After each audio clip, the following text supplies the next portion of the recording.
반갑습니다. 예. 오늘 그 강의의 주제는 1인 청년 가구 화재, 재난, 대처 방안에 대해 갖고 여러분하고 강의를 좀 할까 싶습니다. 아무쪼록 여러분하고 만나서 이렇게 강의를 하게 돼서 무척이나 기쁘게 생각이 듭니다.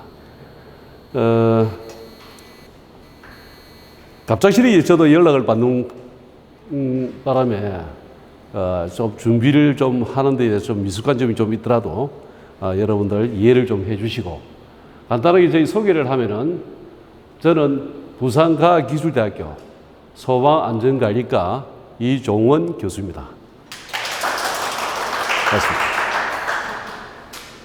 예, 내가 다른 자격증들은 여러 가지 있겠지만은 이제 건축 전기 설비 기술사를 보유를 하고 지금 사회적인 활동도 하고 학교에서 강의도 하고 하고 있습니다. 그래서 여러분들하고 청년 1인 가구에 대해 가지고 이 강의가 이 컨셉이 그렇게 단순하지가 않아요. 그래서 아무쪼록 오늘은 강의는 좀 소방에 대한 관점에서 좀 주제를 좀 해서 진행을 하도록 하겠습니다. 자, 첫 번째 이야기가 화재와 재난에 대한 부분인데, 화재의 정의를 보면은 화재란 사람이 의도를 하지 아니하고 우리가 생각지도 않은 그런 일들이 고의적으로 이렇게 발생이 될 때 생기는 어떤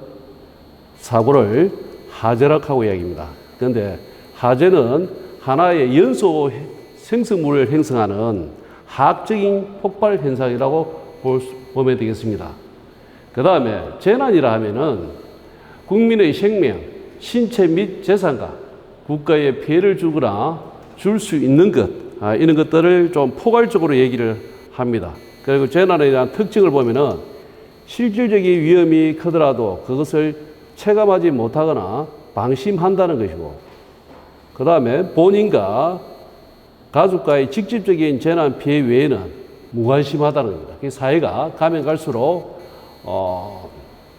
본질하고 직접적인 관련이 없는 부분에는 그냥 무심코 이제 지나가는 부분에 아주 요즘 시대에 좀 한 가정이 이렇게 살아가면서도 옆집에 누구가 사는지를 잘 모르고 이렇게 사는 그 내혹한 사회 현실이 아닌가 싶은 생각이 듭니다. 그래서 또한 다른 또 특징을 보면은 시간과 기술, 산업 발전에 따라 발생 빈도나 피해 규모가 다르다.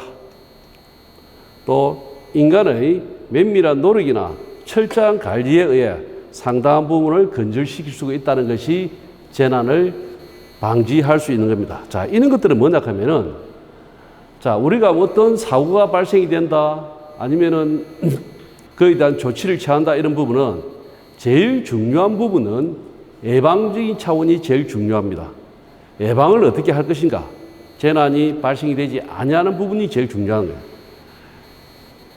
일단 사고가 발생이 되고 나면은 그 이후에는 일단 피해가 발생돼, 인적이나 물적이나 피해가 발생이 되는 부분이기 때문에 그 피해가 발생되고 난 이후에 사후 처리를 하기에는 많은 물적인 피해도 뒤따르게 된다는 겁니다. 그래서 그런 부분들이 같이 수반되기 때문에 제일 처음은 예방적인 차원이 제일 중요하다.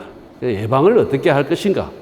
예방을 한다는 것 자체는 우리가 모든 사람이 각별한 관심을 가지고 철저하게 고해본 의견을 제시하고 대책을 수립해서 나가는 것이 중요한 것 같습니다. 자, 그 다음에 막연하게 이제 우리가 소방하고 얘기지만 소방이라 하는 것을 소방이 도대체 뭐냐 하고 이렇게 물어보면은 잘 몰라요. 그래서 소방이 어떤 분야에 있나 하면은 안전 부분에 있습니다. 안전 부분. 그래서 총괄적으로 모든 부분에 대해서 안전에 대해서 총괄적으로 책임을 지고 있는 부분이 소방입니다. 그래서 소방에 대한 부분은 그 시설이 소화시설, 경보시설, 피난구조시설, 소화용수시설, 소화활동시설, 이런 것들이 즉 대통령령으로서 이렇게 정해져 있는 것을 말하는데, 자, 화재가 우리가 발생이 되면은 전체적으로가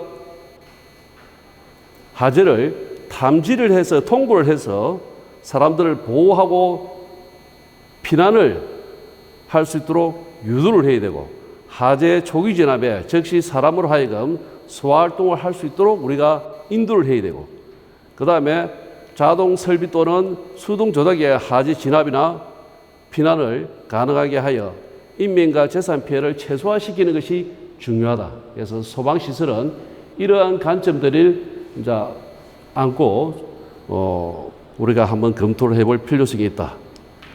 자, 그 다음에 우리가 화재가 발생 시 대처할 수 있는 요령이 뭔가? 그러니까 누구나 이거 불이 나면은 사람이 패닉 상태에 빠지게 됩니다. 패닉 상태에 빠지게 되면은 시각적인 패닉 상태, 심리적인 패닉 상태, 뭐 여러 가지 이런 패닉 상태가 빠지게 되는데, 이 패닉 상태가 빠지게 되면은 제대로 내가 판단을 하지 못한다는 겁니다. 그래서 사전에 미리 숙지를 해가지고 모든 부분에 미숙한 부분들을 완벽하게 우리가 피난이라든지 그 다음에 화재가 발생할 때 어떻게 우리가 대처를 해야 된다든지 이런 부분들은 철저하게 우리가 좀 이론이나 어떤 실무적인 경험이나 이런 부분들을 토대로 해서 우리가 같이 검토해 나가야 될 것 같다. 그래서 첫 번째 이제 불이 나면은 불이 났다는 것을 이제 주변에 이제 신속하게 이제 알려야 됩니다. 특히 이제 1인 가구 같은 경우에는 주위에 이제 한 가구에 한 명씩 사시다 보니까 내가 발견을 하지 못하면은 제3자가 해서 발견을 해주기가 참 어렵다. 그래서 이렇게 1인 가구에는 모든 총체적인 것을 내가 감시하고 내가 모든 부분을 제어하고 나가야 할 그런 현상인 것 같습니다. 그래서 그 다음에 불이 났다고 이제 다른 사람들 알리고 난 다음에 그 다음에 경보기를 이제 울릴 수 있도록 피난이 다른 사람들의 협조를 구하는 이제 그런 활동들이 필요하게 되겠습니다. 그 다음에는 일단 불이 나면은 이제 현재 주위에 이제 보이지가 있는 이게 환경에 되어 있는 부분에 어느 정도 대처를 하고 난 다음에 바로 소방관서에 119에다가 신고를 하셔야 됩니다. 그러니까 신고할 때는 화재 장소의 위치, 그 건물이 어떤 건물인가, 위치라든지 이런 부분들을 정확하게 해가지고 화재 발생 장소를 설명을 해줘야 될 것 같습니다. 그 뭐 용도가 뭔지, 청소는 몇 층에 화재가 났는지, 그 다음에 화재 장소 내에 사람이 얼마만큼 있는지, 그 다음에 간단한 상황이 어떻게 해갖고 전개가 되고 있는지, 신고자 및 전화번호도 같이 알려줘서 바로 소방서에서 출동을 할 수 있도록 모든 부분을 안내를 해 줘야 됩니다. 그 다음에 화재가 발생되면 이제 그 다음에 해야 될 부분이 이제 초기 소화를 해야 되는데, 이 소화라 하는 것은 한마디로 우리가 보면 불 끄는 작업입니다. 불을 끄는 작업인데, 이제 화재 규모가 작거나 석유를 나르등 이런 화재가 발생할 때는 담요나 이불로 덮어가지고 질식을 시켜야 됩니다. 자, 우리는 이 공기 중에 해가지고 산소가 21% 있고 질소가 79% 정도 있습니다. 그래서 산소 농도가 한 15% 정도 떨어지면은 자연적으로 질식 소화로서 소화가 되어버립니다. 그래서 일단은 화재가 난 지점이 있으면은 이불 같은 게 있으면은 이불 같은 걸 가지고 그 화재 지점에다가 던져서 그 화재 부위를 연소하고 있는 그 부위를 덮어서 산소 공급을 차단시켜주는 그런 작업들이 필요합니다. 그 다음에 2차적으로 또 뭐가 문제냐 하면은 전기 부분이하고 습박거가 발생되어갖고 현재 화재 지점은 여기인데 또 다른 부분에 화재가 또 발생될 수 있는 부분이 있으니까 전기 차단을 하게 되고, 그 다음에 가스계 밸브 같은 거 이런 부분들은 반드시 잠그어두는 그런 형태로 가야 될 것 같습니다. 자, 그런 점들을 하고 난 다음에 기본적으로는 이제 뭐 소화기가 해갖고 있으면은 소화기를 해서 바로 소화기를 갖고 불을 하첩에 해가지고 초기의 소화는 끌 수 있지만은 화재가 좀 확대되고 나면은 소화기로서는 불을 끌 수가 없다. 그러니까 가급적이면은 응급조치를 하고 난 다음에 일단은 사람이 몸을 피시를 해야 될 것 같다. 피난을 해야 될 상황. 일단은 첫 번째는 해서 초기소화로 해가지고 하재를 진압할 수 있는 상황이 되면은 진압을 하고, 진압이 안 될 상황 같으면은 소방서 올 때까지 기다릴 수밖에 없어요. 여러분들이 실질적으로 그 하재를 진압을 하려고 바로 달려들다가 보면은 더 큰 인명의 피해를 입을 수 있으니까 그런 부분들은 각별히 좀 조심을 해야 될 것 같다. 자, 그 다음에 이제 이거 하재가 발생되면 이제 피난을 해야 되는데, 피난을 하는 데에서 각별히 이제 주의를 해야 될 부분이, 사실 하재가 발생되면 하쯤 해갖고 불에 우리가 해가지고 타서 죽는 것보다 사실 연기나 이런 부분에 독성가스에 질식돼 가지고 죽는 경우가 더 많습니다. 그래서 이런 부분들, 연기에 대한 질식 부분을 이제 어떻게 이제 할 것인가 하는 부분에 대해서 보면은 연소 생성물에서 나타나는 독성 물질이 주로 뭐가 있냐 하면 일산화탄소가 많다. 일산화탄소가 몸에 흡수가 되면은 우리 산소 운반 체제를 무너뜨려 버립니다. 그래서 산소 운반 체제를 무너뜨리기 때문에 이거는 우리가 호흡을 하기가 힘든다. 그래서 그런 부분에서 사람이 자체적으로 산소 공급이 안 되면은 질식에서 사망할 수 있으니까 그런 부분들 특별히 주의를 해야 될 거고, 또 하재가 발생되면 또 뭐가 문제가 되냐 하면은 온도가 올라가면은 그 온도에 올라간 거에 대해 가지고 주위에 있는 공기들이 팽창을 합니다. 팽창을 해서 상부로 해가지고 기류가 이동이 됩니다. 기류의 이동이 되는데 그 기류의 이동이 천장으로 이제 기류의 이동이 높은 온도를 가지고 있는 것이 천장으로 기류의 이동이 되고, 차온 공기는 중력에 의해 가지고 다시 하부 쪽으로 내려오게 됩니다. 그래서 우리가 피난을 할 때는 아주 낮은 자세로 하부 쪽에 있는 공기를 우리가 흡수할 수 있도록, 그래서 차온 공기는 바닥으로 들어오고 뜨거운 공기는 천장부에서 배출되는 이런 형태로 되어 있는 것이 하재에서 대류장애에서 형성되는 부분이니까 그 점들 특별히 좀 유념하시면 될 것 같습니다. 자, 소화기 이제 관리법 보면은 제일 초기 소화용으로서 제일 처음 우리가 만지작 할 수 있는 부분은 뭐냐 하면 소방 시설 중에서 초기 소화에서 제일 첫 번째로 잡는 것이 뭐냐면은 이 소화기입니다. 소화기.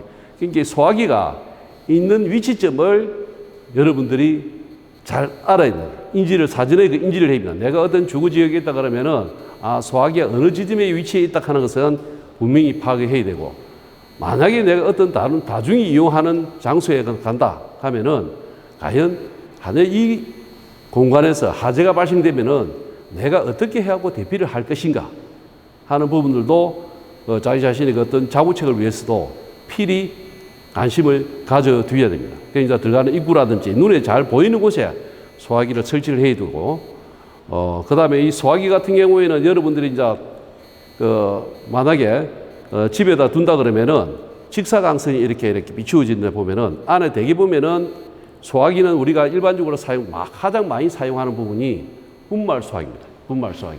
분말 소화기를 사용하는데 이 분말 소화기가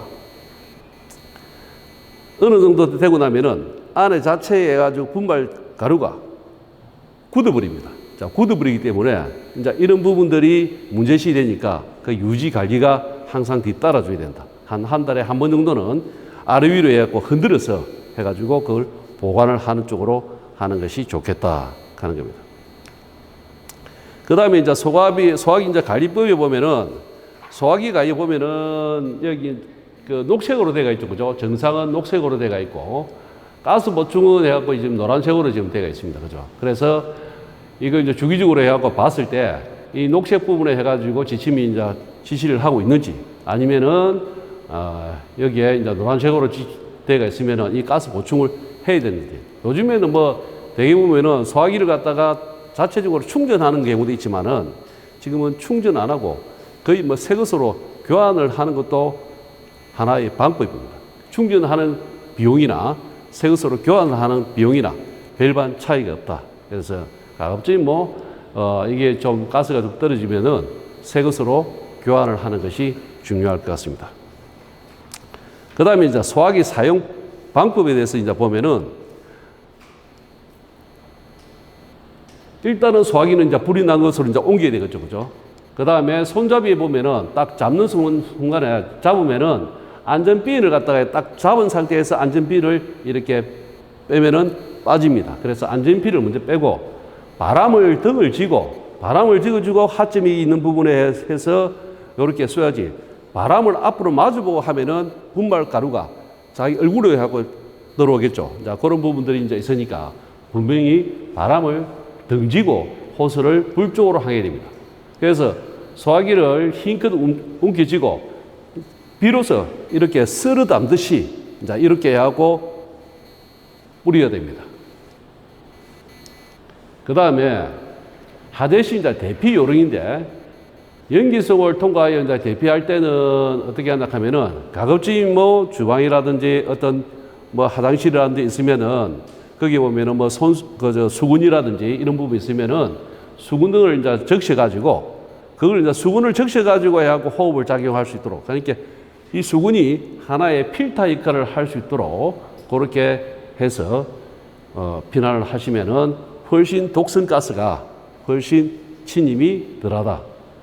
그 다음에 피난 시설이 없이 아래층으로 대피할 때는 커튼 등 해갖고 줄등으로 해가지고 일단 창문을 통해서 내려갈 수 있도록 이렇게 하재는 상층으로 연소를 확대하는 부분이지 하층으로 연소 확대가 안 한단 말입니다. 그래서 상층으로 연소를 확대하기 때문에 내가 지금 발하층에 있으면 발하층에서 하층부로 이동하는 것이 가장 좋습니다. 그래서 위층으로 올라가면 올라갈수록 하재는 내를 자꾸 뒤따릅니다. 그래서 옥상으로 피난하려면 가장 좋은 것 같아도 가급적 뭐 하층부로 해갖고 내려오는 것이 좋다. 그래서 하층부로 해갖고 퇴로가 막혔을 경우에는 어떻게 할 것이냐. 그러니까 창문으로 갈 수밖에 없죠. 입구 쪽에 해가지고 하재가 완전히 최승기 하재가 되어 있는 상태에서는 입구 쪽으로 내가 갈 수가 없으니까 그러면은 결국에는 창문으로 해갖고 피난을 해야 되는데 그 한 개 층만 해갖고 내려가면은 가능한 부분이 그 한 개 층에 내려가는데 필요한 끈이라든지 아니면은 커튼이라든지 이런 것을 이용을 해서 하층부로 내려가면은 좋을 것 같습니다. 그 다음에 어쩔 수 없이 나왔다 하층부도 해가지고 가기가 퇴로가 막혀 있다 가면은 상층부로 이제 갈 수밖에 없는데 상층부로 가면은 이와 같이 바람을 해갖고 바람을 등지고 이렇게 수건 같은 걸 가지고 구호 요청을 할 수 있도록 그렇게 하면 될 것 같고 그 다음에 이제 하염을 해갖고 통과를 해야 만약에 저기 나가면 바로 출입구가 있는데 중간에 보면 하염이 있다.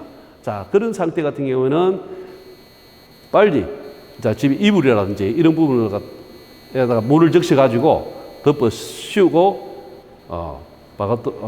이 하점을 지나갈 수 있도록 그렇게 하면 되겠습니다.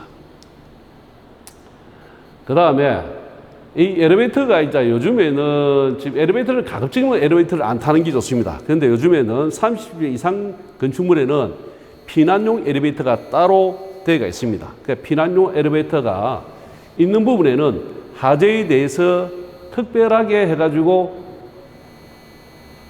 방호를 할 수 있도록 그렇게 제작이 되어 있는 피난용 엘리베이터가 있으니까 아무래도 엘리베이터를 타고 나면은 계단으로 피난을 하는 것보다 계단으로 피난을 하는 것보다 엘리베이터를 피난하는 부분이 훨씬 빠르니까 그러니까 이 부분에 대해서는 여러 가지 이제 피난에 대한 그 하재에 대한 부분에 여러 가지 그 대책들이 마련돼 가지고 피난용 엘리베이터를 설치를 하도록 되겠습니다. 상층부에서 하고 초고층 건축물 같은 경우는 높이가 한 200m 정도 되거든요. 200m 해갖고 200m 정도 되는 부분을 그걸 계단을 해가지고 올라가면은 거기에 200m 그 사이에 50층까지 되어 있는 그 인원들이 동시에 계단으로 피난을 하는 것 같은 경우에는 거기에면은 이제 연기나 이런 것도 해갖고 문제가 되겠지만은 사람한테 밟히거나 그래갖고 여러 가지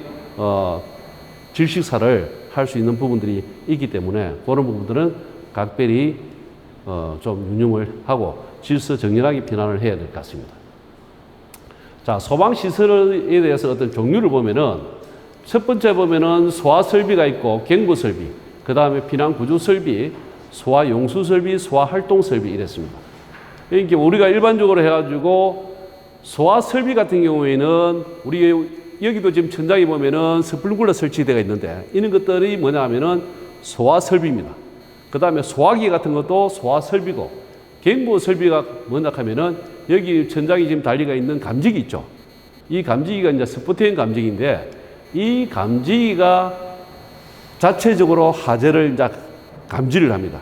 밑에 이제 바닥에서 하재가 발생이 되면은 이 바닥에서 하재된 부분이 이 기류가 천장 제트 기류를 형성을 해서 이 감열기를 감열시키면은 이 감열기가 감열을 받아서 일정한 온도가 연기 감지기면은 연기를 감지를 할 것이고 열 감지면 열을 감지를 해서 수신기에다 시그널을 줍니다. 시그널 주면은 수신기에서 시그널을 받아가지고 그 다음에 뭐 한다? 갱종을 울립니다. 비상 방송을 합니다. 자, 이런 형태로 해서 이 청에 있는 모든 제실자한테 다 알림을 줍니다. 그러면은 하재에 대한 피난을 하도록 그렇게 제시를 합니다. 자, 그 다음에 자동 하재 탐지 설비에 대해서 어떤 구성 요소를 보면은 자, 이 감지기가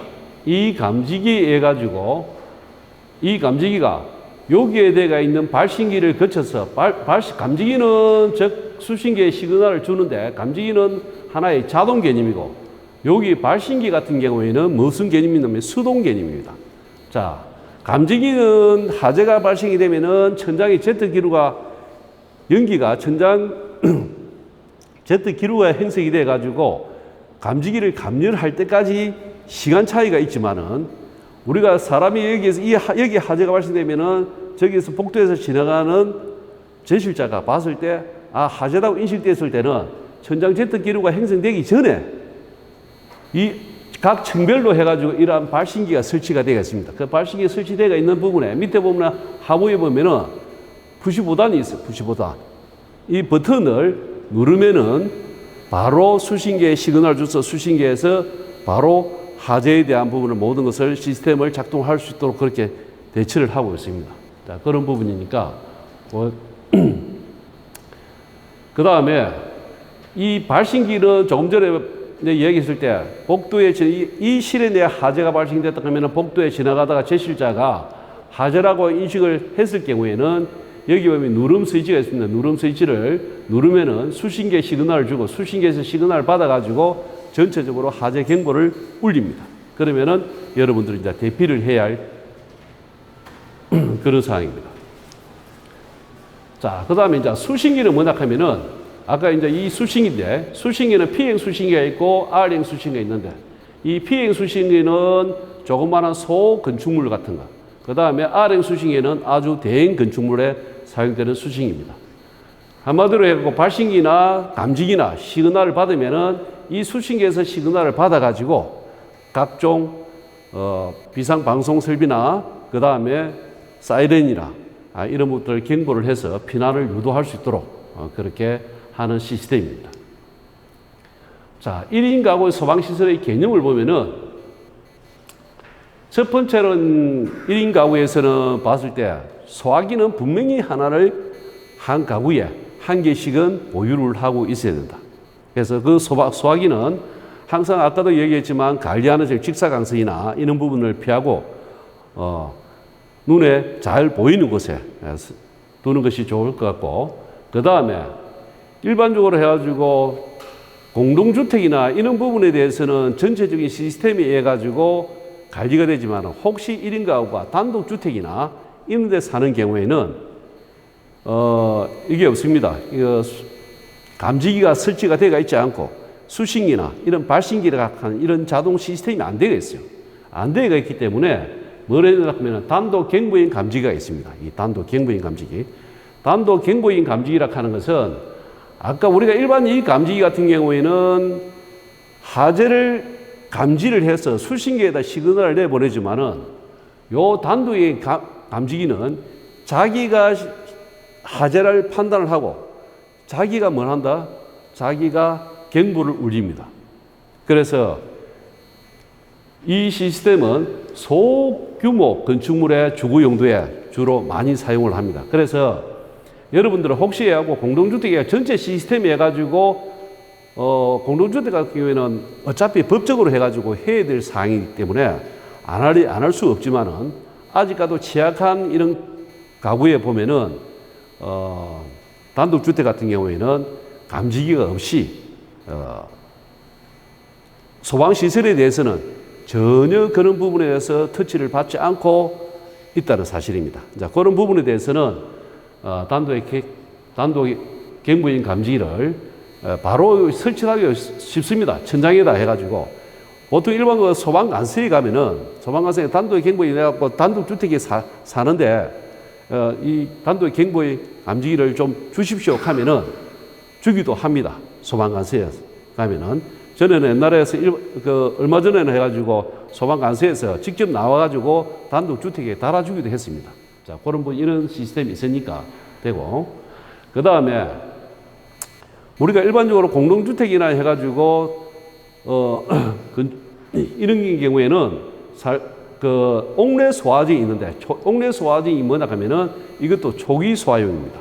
초기 소화용인데, 옥내 소화증이 호스식 옥내 소화진이 있고 호스릴식 옥내 소화진이 있습니다. 그래서 이 두 가지가 있는데, 자, 뒤에 보면은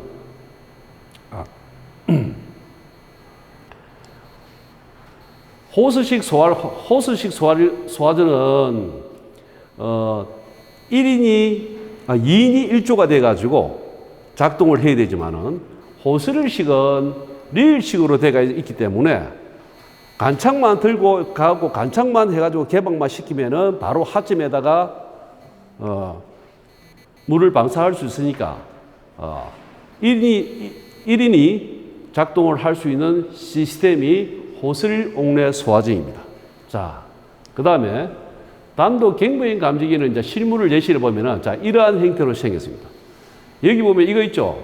이거 뭐냐 하면은 경보장치입니다. 경보장치. 이 안에 스피커가 있어요. 조그마한 스피커가 있어가지고 경보장치가 있고, 그 다음에 이건 뭐냐 하면은 시험 버튼이고, 요거는 해갖고 연기나 열이 해갖고 안에 내부에 해갖고 감열될 수 있는 암실기 이런 것도로 구성이 되어 있습니다. 그러니까 자체 내에 일반적으로 되어 있는 건전지를 내장을 하고 있기 때문에 이 감지기 하나만 해가지고 달아놔 놓으면은 자기가 하재를 감지하고 감시하고 그 다음에 자기가 경보까지 할 수 있는 그런 기능들을 갖고 있으니까 혹 1인 가구에 사시는 분들 그런 소방 시스템에 시설이 전혀 없는 경우에는 필히 이 단독의 경보의 감지기를 설치를 하는 것이 좋을 것 같습니다. 추천을 해드리고 싶습니다.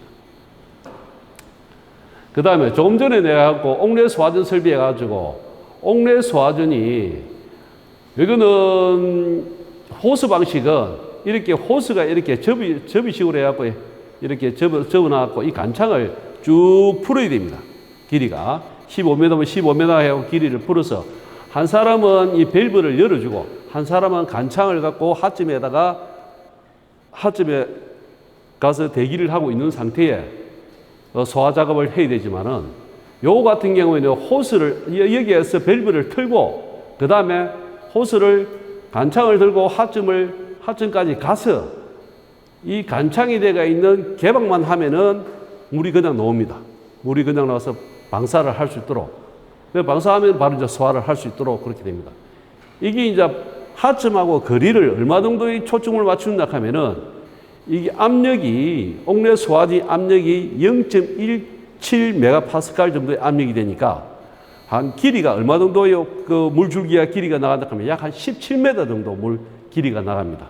그래서 너무 가까이 가면은 하재에 해가지고 우리 복사열에 해가지고 혹시 사람이 다칠 우려가 있으니까 그런 부분에서 한 17m의 거리를 두고 방사를 하면 되겠습니다. 그 다음에 1인 가구 하재의 특성과 대처 방안. 자, 실화로 인한 하재, 누전으로 인한 하재 중 코로나, 그 다음에 배달 앱 대중화로 치사로 인한 하재 사고보다 누전으로 인한 하재 사고가 빈번합니다. 따라서 그 차단기 도입으로 누전 하재를 대비해야 하지만 현재 국내에서는 법적 근거 마련이 되어 있지 않는 것이 현실적입니다. 즉, 아크 차단기가. 그래서 미국 같은 경우에는 이미 선진국에서는 아크 차단기를 지금 사용을 하고 있는데 우리나라에서는 무슨 차단기를 사용하고 있나 하면은 전기가 자기가 가야 할 길을 이탈한 부분을 그걸 뭐라 한다 하면 누전이라고 하거든요. 그게 누전인데 누전 차단기만 해가지고 전기가 다른 곳에 새 나가는 부분만 해갖고 감지를 해서 차단하는 차단기만 설치를 하고 화재가 발생이 되거나 아크가 발생이 되거나 스파크가 발생되는 부분에 대해서는 차단하는 그런 차단 장치가 없다. 그래서 그런 차단 장치를 설치를 하는 것이 화재를 미연에 예방하는 것이 상당히 유익하다. 그래서 아크 차단기를 설치하는 것이 법적 토대를 만드는 것이 여러분들 1인 가구에 사시는 분들이 혼자서 해가지고 하기는 너무 좀 불안하잖아. 그죠? 그래서 그런 부분들 완벽하게 좀 더 대치를 취할 수 있는 방법들이 있어야 될 것 같다. 자, 그런 부분들을 여러분 좀 활동들 하셔가지고 아크 차단기를 달자 하는 쪽으로 해서 법적 근거를 마련하는 것이 중요할 것 같습니다. 자, 그러면은 전기 화재에 대해 갖고 좀 구체적으로 좀 살펴보면은 전기 화재는 이 단락이 되고 그 다음에 가줄류가 흐르고 그 다음에 누전이 발생이 되고 그 다음에 접촉 불량이 됩니다. 자, 이런 것들이 하나의 전기 화재의 주요 요인입니다. 자, 단락이 된다 하는 것은 여러분들이 아는 내용이 뭐냐 하면은 쇼트입니다. 쇼트. 합선. 여러분들이 하는 거예요. 합선. 합선하면 어떻게 된다? 스파크가 팍 나죠. 그죠? 그 스파크가 팍 나는 것이 이제 그 스파크에 의해 가지고 주위에 가인선 혼합기가 형성이 되어 있으면은 화재가 나거나 폭발이 될 수가 있습니다. 자, 그런 부분이고. 가전류는 해가지고 전류가 흐르면은 열이 히팅이 된다는 거죠. 가전류가 흐르면은 전선이 뜨거워집니다. 그러면 결국에는 가전류가 많이 흐르면은 그에 대한 절연체가 녹아버리겠죠. 녹으면은 녹은 절연체가 그 옆에 같이 있는 다른 상의 그 동선하고 같이 결국에는 뭐가 된다? 합선이 되겠죠. 쇼트가 발생이 된다는 겁니다. 누전 역시 마찬가지. 접촉 불량도 해가지고 어떤 보면은 그 나사가 매어 조이지 않는 상태에서는 스파크가 뭐 번쩍번쩍하고 이런 현상이 발생이 돼요. 자, 그런 부분들이 계속적으로 발생이 되면 어떤 현상이 되면은 동이 산화가 됩니다.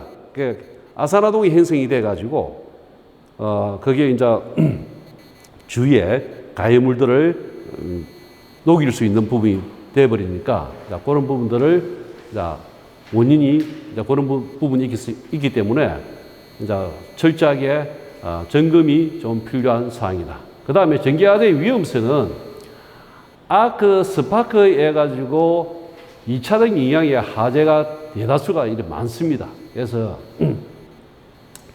이러한 아크 스파크 현상은 누전 차단기 또는 가전류 차단기로 동작하지 않는 문제점을 가지고 있다 하는 이런 부분 때문에 전기 화재가 발생이 된다고 해도 과언이 아닙니다. 그래서 오늘 내가 지금 추천을 하고 싶은 것은 여러분한테 아크 차단기를 국내에 도입을 해서 꼭 이 아크 차단기가 우리 그 일상에 그냥 쓰임을 가질 수 있도록 여러분들이 좀 활동을 해 주십사 하고 부탁을 좀 드리고 싶은 마음입니다. 자, 아크가 있고 스파크가 있는데, 그죠? 그럼 아크는 뭐고 스파크는 뭘까, 그죠? 그래서 이거는 아크라고 하는 거고, 요거는 스파크라고 하는 건데, 두 개 다 해가지고 빛이 나는 것은 똑같이 빛이 나는 겁니다. 빛이 나는 건데, 불빛이 나긴 나는데, 자, 이 아크는 해가지고 요거하고 플러스하고 마이너스하고 서로가 가지고 있는 극성이 전이차가 없다는 것. 전류가 흐르고 있는 상태에서 해가지고 개폐를 할 때 자기가 원래 전기가 흐르고 있는 부분을 그 간섭력에 해가지고 계속 붙어 있으려고 하는 그 현상이 바로 아크로서 발생이 되는 부분이고, 스파크라고 하는 것은 뭐냐 하면은 한쪽에는 전기가 살아있고 한쪽에는 전기가 죽어 있는 상태입니다. 그러니까 죽어 있는 상태에서 살아있는 전기 쪽으로 해갖고 스위치를 폐쇄를 시키면은 살아있는 전기가 죽어 있는 쪽으로 해갖고 이동이 되면서 그 전기가 같이 죽어 있는 쪽에도 전기가 살아있는 쪽으로 전환이 되어버리니까 그때 해가지고 많은 양의 전기가 한쪽으로 해갖고 적은 양쪽으로 제로부터 해가지고 100이면 100까지 써 올리는데 그때 에너지가 필요할 때 필요한 스파크가 생기는 거예요. 스파크가. 그러니까 전기를 뭔가 하고 스위치를 탁 열 때 발생되는 것이 스파크고 스위치를 개방할 때 생기는 빛이 뭐다? 아크라고 생각하시면 됩니다. 그러니까 어느 쪽이든지 간에 빛은 발생이 되니까 불꽃은 발생이 되니까 이 불꽃이 뭔 작용을 한다? 그 주위에 가연성 혼합기가 형성이 됐으면 자 가연성 가스하고 산소하고 결합이 되어 있으면 그걸 뭐라 한다? 가연성 혼합기라 하는데 그 가연성 혼합기에 점화원이 바로 뭘 작용을 한다? 이 스파크나 아크가 점화원 작용을 합니다. 그래서 연소의 3요소가 이 아크나 스파크가 뭘 작용한다 하면 점화원 작용을 한다는 겁니다. 그 다음에 아크 차단계하고 필요성이 지금 현재 우리가 누전 차단계에는 열동식하고 전자식이 있는데 즉 열동식은 즉 안에 내부에 어떻게 되어 있나 하면은 바이메탈이 있어가지고 그 바이메탈이 열이 가해지면은 굽어져가지고 트립이 될 수 있는 방식으로 되어 있는 것이 열동식이고 전자식은 해가지고 단락이 되면은 그 단락 전류가 굉장히 크게 많이 흐릅니다. 단락이 된다는 것을 밑에 해갖고 전기에 해갖고 V는 I는 R분에 해갖고 V로 형성이 되는데 저항이 적으면은 전류가 굉장히 무한대로 흐려요. 결국에는 저항이 제로 상태에 전류가 무한대로 흐르기 때문에 그 무한대의 전기 흐르는 그 자체가 전자력으로서 발생이 돼가지고 회로를 차단을 시키는 것이 전자기식입니다. 전자기식. 자, 그래서 이러한 누전 차단기나 일반 배선료 차단기나 이런 것 등등은 즉 아크를 하고 감지할 수 있는 아크를 감지해서 차단할 수 있는 것이 안 되기 때문에 아크 차단기가 특별히 필요하다. 자, 그러면 아크 차단기는 어떤 원리를 갖고 있기 때문에 이 아크 차단기가 이렇게 차단을 할 수 있을까 하는 부분을 한번 살펴보면은 일반적으로 정상적으로 흐르는 그 파행하고는 틀립니다. 일반적으로 정상적으로 흐르는 파행은 전부 다 사인 파행으로 흐르는데 이 아크가 흐르는 파행은 전기의 주파수의 흐름으로 보면은 사인 파행으로 흐르지가 않고 이 파행이 거칠거칠한 톱니바의 형식으로 이러한 형태로 이루어지는 형태가 즉 아크나 스파크의 형태의 파행의 주파수가 형성이 됩니다. 그래서 그런 파행을 특정 주파수로 하고 그 다음에 이러한 주파수들이 연속적으로 이렇게 되는 부분이 아니고 불연속적으로 형성이 된다. 그 다음에 사이클 크기가 각각의 그 크기가 다 다르다. 이런 형태로 되어 있는 것이 되어 있는데 처음에는 우리는 그 일반적으로 해가지고 차단기 같은 경우에는 열 센서, 자기 센서 자 이렇게 해갖고 차단기를 차단을 할 수 있도록 되어 있는데 자 이거는 아크 차단기는 이 부하전류 센서에서 부하전류의 흐름을 받아서 그 다음에 아크 특성 필터로 해가지고 바로 보냅니다. 보내면은 그 아크의 특성 필터에서 그 주파수가 다른 부분을 뭘 한다? 정폭기에서 정폭을 시켜갖고 이 로직 회로에서 차단기를 차단시킬 수 있도록 이렇게 해가지고 시그널을 보내는 부분입니다. 그래서 여기에 이제 영상 전류가 되어 있는 거는 영상 벨육이 되어 있는 거는 여기에 이제 두 가닥이 로드하고 지금 되어 있는 이 부분에 두 개의 전류의 편차가 생기면은 거기에 자장이 형성이 돼 가지고 그 자장이 형성된 것이 유기기절기를 발생을 해서 그 유기기절기 정폭기를 정폭시켜서 즉 로직 회로를 통해서 뭘 한다? 이 차단기 쪽으로 차단을 할 수 있도록 그렇게 구성이 되어 있습니다. 자, 이게 이제 그 전기 화재 예방 대책으로서 우리나라에도 이제는 조금 지금 아크 차단기를 도입을 하려고 지금 좀 시도를 한 것 같습니다. 일전에 보니까 한국전기시설 규정에 보면은 한국전기설비 규정하고 그 다음에 소방시설법 시행령 별표 5에 보면은 소방성능 위주 설계 평가 운영 가이드라인을 이제 제시를 하고 있어요. 그 가이드라인을 제시를 하는데 보면은 특정 소방 대상물에서 정기적 원인으로 해갖고 발생되는 부분이 한 24% 정도 됩니다. 우리가 하재가 24% 정도 되고, 인명 피해가 해가지고 연간에 해가 발생되는 부분이 즉 398명 정도 됩니다. 자, 그러니까 재산 피해, 인적이나 물적 피해가 이 정도 많이 된다는 겁니다. 그래서 이런 부분에 대해서 이제 아크 차단기 설치 권고를 합니다. 지금 그래서 소방 성능 설계 위주 평가 운영 가이드라인 제시해서 아크 차단기를 설치를 해라 하고 해가지고 권고를 하고 있는 사항입니다. 권고를 하고 있는 사항인데, 얼마 전에 보면 우리가 저 쿠팡이라 해가지고 물창고 해가지고 큰 사고가, 그 하재가 났죠. 그 하재가 난 것은 뭐냐면은 전기 콘센트의 하재입니다. 하재. 그러니까 그 초기에 해가지고 이제 그 하점을 보니까 스파크가 팍팍 나는 거예요. 그 스파크가 팍팍 난 것 같으면 그래도 얘가 전기가 누전 차단기 차단이 안 됐던 모양이에요. 만약에 그 상황이 해갖고 이 아크 차단기를 설치가 됐다 하면은 충분히 차단을 해서 그 쿠팡에 해가지고 하재를 방지를 하지 않았을까 하는 저 개인적인 생각이 그렇게 생각이 듭니다. 그래서 특별히 해갖고 이제 그런 걸 이제 감안을 해서 물류 창고 20A 이하의 분기 해로에는 아크 차단기를 설치를 권고를, 이제 권고는 실제로 권고고 법제화를 시켜야 된다 이 말입니다.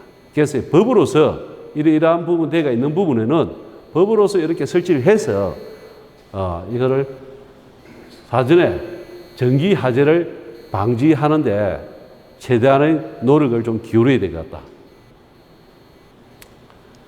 자, 그 다음에 아크 차단기에 해갖고 실물 예시를 보면은, 자, 요런 것들이 이제 아크 차단기에 돼갖고, 이게 스마트 아크 차단기, 그 다음에 설리명 스마트 아크 차단기 해갖고, 요러한 실무 형태가 이렇게 되어 있다는 거, 제시가 되고. 그 다음에 하재 발생 이후 조치 사항. 자, 1인 가구의 특성상 사고 발생 후 적극적인 도움을 받기 어렵다. 이제 혼자 사니까, 이제 사고가 발생이 돼도 뭔가 상대방이 뭔가 도움이 좀 필요할 것 같은데, 이런 부분에 대해서는 적극적인 도움을 좀 받기가 힘들다. 그러면은 스스로 뭔가 자기가 자구책을 좀 만들어야 될 것 같다. 그죠? 여러분들이. 내가 얼마 전에, 매스큐어 보니까 1인 가구가 전체 가구 수에 여러분 한 몇 프로가 생각이 된다고 생각하십니까? 1인 가구가. 그건 한 30% 정도 돼요. 30% 정도. 1인 가구가. 그래서 나 그거 보고 굉장히 많이 놀랐습니다. 그래서 이거 지금 정부 정책적으로 뭔가 해갖고 특별한 조치가 좀 있어야 될 것 같다. 그래서 혼자 사시는 분들에 대해서 최대한 안심하고 생을 살아갈 수 있도록 사회적인 배려가 충분히 좀 있어야 될 것 같다. 이런 생각을 하게 됩니다. 따라서 하재로 주거 공간에서 기거를 이어나가기 어려운 경우, 그 다음에 이런 게 하재가 발생이 됐을 때는 주소지 관할 행정복지센터에 가면은 긴급 구호조치를 요청할 수 있는 방법들이 있습니다. 그러니까 이런 방법들을 여러분들이 좀 활용을 해 보시는 것도 좋을 것 같습니다. 그 다음에 재난 키트 제작. 물리적으로 소화기 등을 이제 구비하는 것이 도움이 되지만 1인 가구의 특성상 다가구, 다세대 주택이 많으므로 상호간 논의를 통해 재난 상황 발생 대처 시스템을 구축. 즉, 거기에 이제 1인 가구만 사시는 분들만 이제 몇 사람 있으면은 그 사람들끼리 좀 모여서 뭘 한다?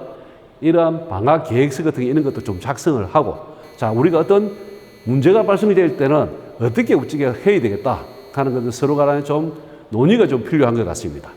그래서 그런 부분들이 서로가 좀 의지해 가면서 살아갈 수 있도록 하는 것이 좋을 것 같습니다. 그래야만이 현실적으로 우리가 좀 편안하게 생을 살아갈 수 있지 않을까 하는 생각이, 개인적인 생각이 그렇게 듭니다. 그래서 그런 부분들도 하나를 좀 만들어서 공용 부분이라든지 이렇게 해서 딱 좀 붙여놔 놓고 서로가 이제 오며 가며, 아니면 엘리베이터를 산다든지 하면은 이제 그런 부분에 재난이 발생됐을 때는 어떻게 하겠다 하는지, 자, 이런 부분들 계획들을 작성을 해서 자주 볼 수 있도록, 그래서 그런 부분들을 한 번, 두 번 보고 내려가지고 자꾸 생각을 하면은 나중에 위급한 상황이 되면은 대처할 수 있는 능력들이 생긴다.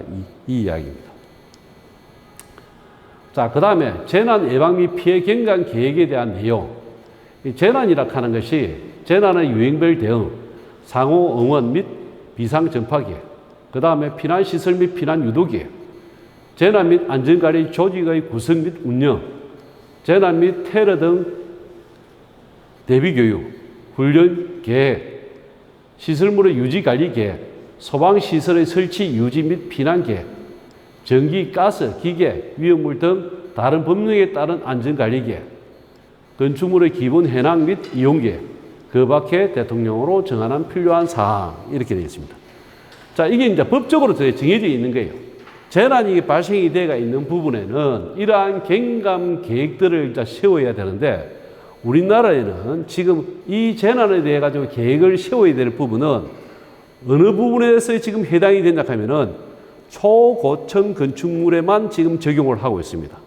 지금 일반적으로 보편화되어 있는 사항은 아니고, 초고층 건축물은 층수가 50층 이상이고 높이가 200m 이상인 건축물이 초고층 건축물입니다. 그래서 이러한 건축물들만 해당되는 사항으로 지금 되어 있다. 그래서 이것들이 이제 법적 규제가 계속적으로 좀 강화가 돼 가지고 좀 이런 부분도 일반 거주자가 몇 명 이상 정도 되면은 이러한 피해 경감 계획을 세워서 전반적으로 그 거주민들이 다 관심을 갖고 자기 안전에 책임을 질 수 있도록 그렇게 했으면 좋겠다는 생각이 듭니다. 자, 우리가 일반적으로 좀 젊은 층들이 가장 많이 이용하는 부분이 어느 것을 이용을 많이 한다 하면은 이용업소를 이용을 많이 하고 있습니다. 이 이용업소를 이용을 하면은 그 이용업소가 어떤 특성을 갖고 있는지, 공간적인 특성과 연수적인 특성, 거주자 특성, 이런 것들을 좀 알아야 되겠습니다. 그래서 공간적인 특성은 다량의 가연물과 실내 장식물 등을 분포를 하고 있다.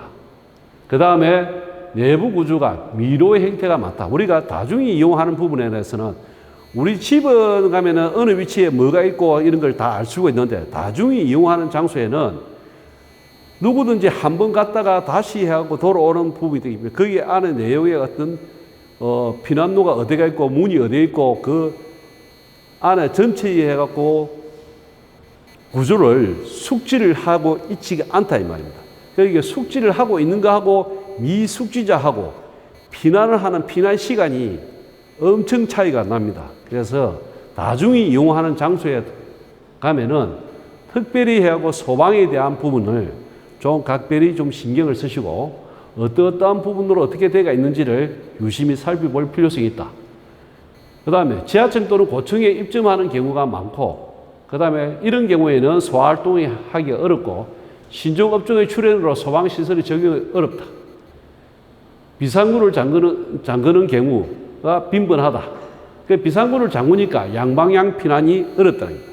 양방향 피난 것은 한쪽에 피난 방향이 있고 또 다른 쪽에도 피난을 할 수 있는, 즉 페일 세이프 같은 그런 개념이 되어야 되는데, 한쪽에 일방만 피난만 있으면은 그쪽에 피난로가 대로가 막혀버리면은 이제 우리는 생명을 보장을 받지 못한다는 겁니다. 자, 그런 부분이 있기 때문에, 자, 연소적인 특성은 하재 가속도가 굉장히 큽니다.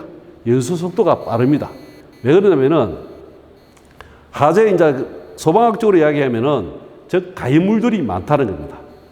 빽빽하게 어떤 여기 같은 경우는 가연물이 좀 덜한데 일반적으로 해갖고 실내 장식이라든지 이런 부분들이 많이 되어 있는 부분에서는 하재 가연물이 굉장히 많습니다. 그러니까 그런 부분들이 하재 가연물이 많다는 것은 하재 가속도가 크다라고 합니다. 자, 그에 대한 피해가 더 크다는 거죠. 그래서 한기 지병 하재의 형태가 많다. 이 한기 지병 하재의 형태가 많다 하는 것은 전체적으로 공기가 유입이 자유롭지 않다는 겁니다. 안에 내부에 있는 산소 공기를 다 타고 나면은 연수가 잘 안 되기 때문에 뭐가 된다? 연기가 많아진다는 겁니다. 그래서 이런 형태를 갖다가 무슨 형태라고 생각하면은 한기 지병의 형태라고 합니다. 일반적으로 공기가 많은 형태 같은 경우에는 연료 지병의 형태라고 하는데, 공기가 적은 형태는 한기 지병 형태라고 얘기를 합니다. 그 다음에 다량의 연기 발생. 연기가 이제 한기 지병 형태가 되다 보니까 결국에는 불완전 연소가 되다 보니까 뭐한다? 다량의 연기가 많이 발생이 된다. 그 다음에 거주자의 특성. 내부 구조에 익숙하지 않고 불특정 다수인이 많다는 겁니다. 많지든 비이성적인 상태의 경우가 많다. 그래서 이런 부분들이 많으니까 특히 다중이용업소를 이용을 하실 때는 각별히 주의를 기울여야 되겠습니다. 자, 거기에 대해서 다중이용업소 같은 경우에는 소방시설 같은 거는 이제 어떻게 할 것인가. 자, 예방과 소방과 이런 부분을 나누어 보면은 가해물 양을 제한을 한다. 내장재를 갖다가 이제 분류나 난연을 한다. 그 다음에 정황 관리를 철저히 한다. 안전점검이나 위탁 교육을 실시한다. 화재 위험 평가를 실시한다. 이런 부분이고, 그 다음에 소방은 소화 설비 같은 경우는 소화기 또는 자동 확산 소화기를 설치를 하고, 그 다음에 간이 스프링클러 설비를 설치를 합니다. 지하층이나 밀폐 구조 영업장, 산후조리업, 고시업, 실내 건총 사격장 등등 이런 부분. 그 다음에 경보 설비에는 비상 경보 설비 또는 자동화재 탐지 설비, 즉 1인 가구를 위한 단독 경보용 감지기 설치가 요구가 많이 됩니다. 그래서 뭔가 해가지고 지금 현재 우리가 지금 내가 어떤 부분에 소방 시스템이 되어 있다고 손치더라도 왠지 이 시스템이 해갖고 좀 불안정하고 이러면은 단독 경보용 감지기를 각 방마다 한 개씩 구입을 해서 설치를 하면은 신뢰성이 배가 된다. 안 그렇겠습니까? 그죠?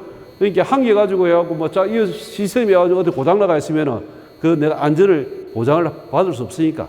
그래도 단독 경보용 설치가 하나 더 추가로 해갖고 병렬로 해가지고 하나 설치가 되겠으면은 좀 더 안전하게 우리가 좀 생활을 할 수 있지 않을까 하는 생각이 듭니다.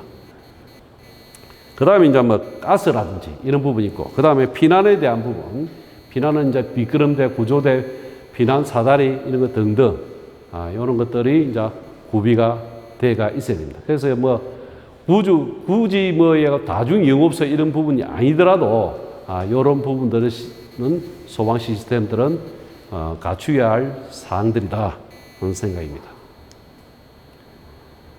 그 다음에 우리가 이제 또 이제 재난 이런 부분에 대해서 각별히 좀 신경을 써야 될 부분이 우리가 전기에 대해 가지고 감전에 대한 사고가 가장 좀 많이 생깁니다. 그래서 전기 감전 사고는 어떻게 이제 해야 될까 하는 부분들이 해서 감전에 대한 원인, 전기에 관한 어설픈 지식을 가지고 그냥 막 자기가 좀 안다고 싶어 가지고 막 하다가 오히려 더 망가뜨리는 경우가 있어. 그죠? 그래서 전기는 눈에 보이지 않는 겁니다. 눈에 보이지 않는 거기 때문에 전기의 전류가 흐르지만 전류는 눈에 보이지가 않아요. 유체가 일반적으로 해갖고 공기가 흐른다든지 그러면 감각적으로 피부에 감각적으로 느낌이 있지만은 그 다음에 수도꼭지를 틀면은 그것도 유체도 그죠? 물로서 해갖고 액체의 유체이기 때문에 수도꼭지를 틀면은 물이 쭉 나오는 건 눈으로 확인이 가능하지만 전기는 전혀 그 전선의 유체가 해갖고 흐르는 것을 알 수가 없다. 그래서 전기는 그래서 위험합니다. 만져볼 수도 없고, 만져보면은 뭐 한다? 감전돼 안 된다. 그러니까 만져볼 수도 없고 하니까 작업자의 취급의 부주의다. 자, 이런 부분들이 감전의 사고의 위험입니다. 그래서 이 위험한 이유는 전기 위험을 감지할 수 없고, 그 다음에 수분대의 죽음에 이르는 게 사망률이 거의 한 90% 정도 됩니다. 감전이 되면은. 주의를 해야 되겠죠. 그죠? 자, 감전이란,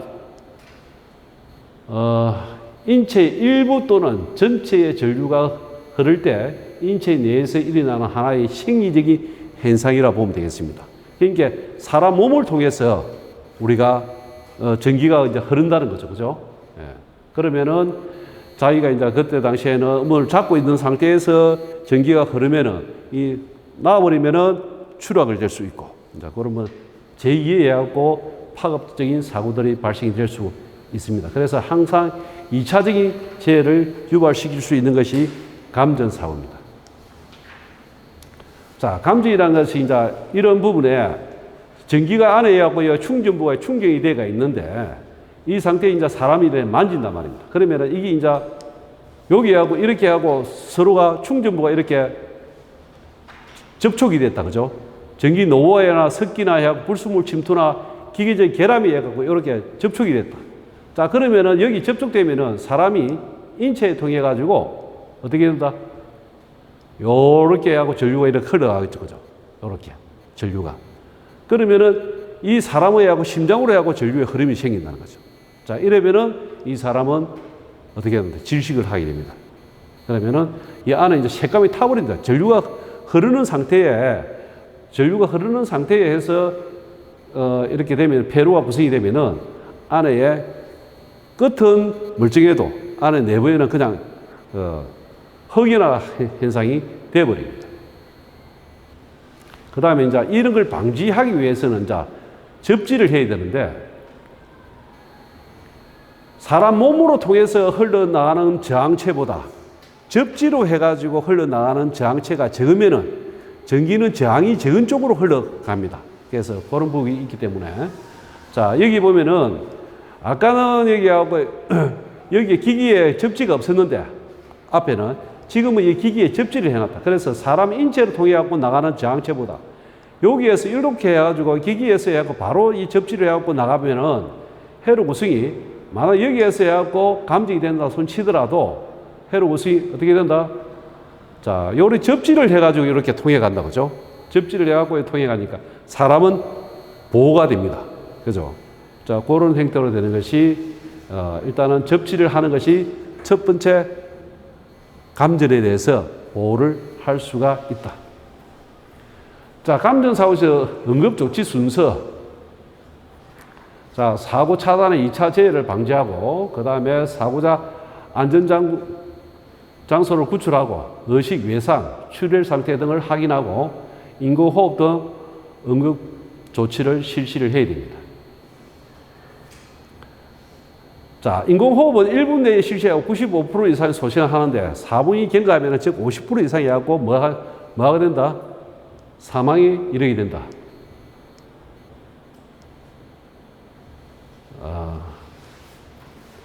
그 다음에 이제 거기에 대한 이제 예방은 뭐 해야 된다 하면은 감전에 대한 예방은 여기에 대한 게 접지 있죠. 그죠?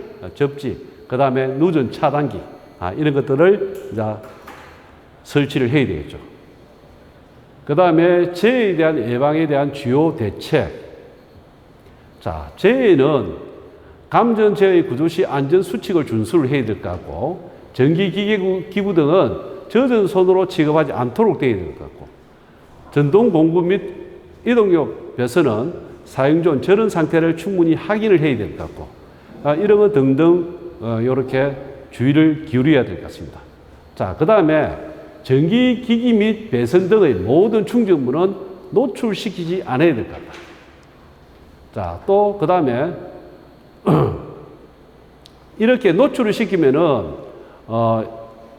노출대가 있는 부분에 이제 수시로 이제 차단기 같은 경우는 점검을 해야 되는데, 누전 차단기는 월 1회 이상 해가지고 누전 차단기를 한 번씩 버튼을 눌러줘야 돼. 그래 그 동작이 되는지 안 되는지. 우리가 뭐 자동차도 아낀다고 해가지고 오랫동안 방치해 놓으면은 거의 고물되듯이 이것도 기계 시스템도 마찬가지입니다. 푸시 보탄을 갖다가 한 달에 한 번 정도는 이렇게 테스팅을 해봐야 된다. 그 다음에 젖은 손으로 해가지고 만지지 않아야 된다. 왜? 물기가 있는 부분에는 뭐 한다? 전기가 잘 흐릅니다. 그래서 습기가 많은 부분에는 특별히 더 조심을 해야 된다. 자, 전기기기 사용 시 반드시 접지를 시킨다. 아까 조금 전에 했죠, 그죠? 그 다음에 전기 휴즈가 이제 휴즈 등이 전격적으로 해갖고 전기 휴즈를 사용하고 있는지 이런 것들을 점검을 해야 한다. 그 다음에 물기 있는 곳에 전기를 사용을 하지 않는다. 이렇게 물기가 있는 부분에는 전기가 매우 잘 흐릅니다. 그러니까 감전될 위험이 많다. 일반적으로 해갖고 뭐 물기가 있는 부분에 겨울 같은 가로등 옆에 이제 지나가면은 전기가 찌릿 오듯이 그런 현상하고 같은 현상입니다. 자, 불량하거나 고장난 전기기기를 사용하지 말아야 된다. 일단 전기를 투입시키고 난 다음에 뭐 이리저리 만지다 보면은 여러 가지 문제점이 발생될 수가 있습니다. 그 다음에 전기기기 등이 물에 잠겼을 경우에 접근하지 말고 전문가에 연락해서 조치를 취하도록 합니다. 자, 여기까지 하고 강의를 마치도록 하겠습니다. 수고하셨습니다.